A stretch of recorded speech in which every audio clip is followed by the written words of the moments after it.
off-ramp to the Girl Side of Parkway closed because of high water there. We have mass transit systems shut down because of the weather conditions.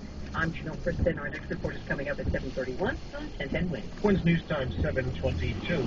This is an update from the 1010 Wind Storm Center. And we're going to go straight now to AccuWeather's Dean DeVore. Dean. Watching the center of the storm come up the Jersey Shore in our direction. Point Pleasant and northward is the area where we're seeing the center of that storm. It's not a well-defined eye anymore like we see in typical hurricanes, but obviously once that center of the storm comes, there will be some changes. So we continue to see the inundating rain and wind situation here this morning. We've got tropical storm force winds sustained in many places across the tri-state, and we're seeing wind gusts, especially on Long Island and parts of Connecticut, upwards of 60 to 65 miles per hour. Even seen one or two about 69 miles per hour. So that will continue to ramp up. The rain will continue to fall heavily as we go through the morning, and that'll continue until that storm center passes. And it looks as I look at 10 Wind operator behind that, the rain component actually will curtail. There'll be some scattered heavy showers, I think, later this afternoon.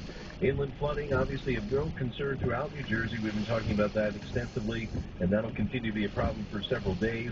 Coastal flooding, again, we're on the lookout here for storm surge as we approach high tide at Battery Park and other places here this morning. With right now, it's still running about 2 to 3 feet above or higher than normal, and we can see that ramp up to 4 to 6 feet. And certainly in a few areas we could see as high as 6 to 8 feet of storm surge here, depending on the way this trajectory of the storm goes and the way your local coastline goes. A little bit of geometry there, and certain places get it worse than others. As we go through the next several hours, again, the next 2 or 3 hours, the worst as the storm center passes. Again, the wind component will stay. It'll shift direction as we go past the center of the storm, but it looks like the rain situation will continue through the next couple of hours to be very heavy, but then start to taper off. We're already seeing that in parts of south central Jersey. They're not seeing much rain at all on the other side of Irene. I'm AccuWeather meteorologist Dean DeVore on New York's weather station 1010 Wind. Wind's News Time 7:25. We're going to go now to Danelle Hunter, who is a spokesperson for Amtrak, and I imagine you're having some problems.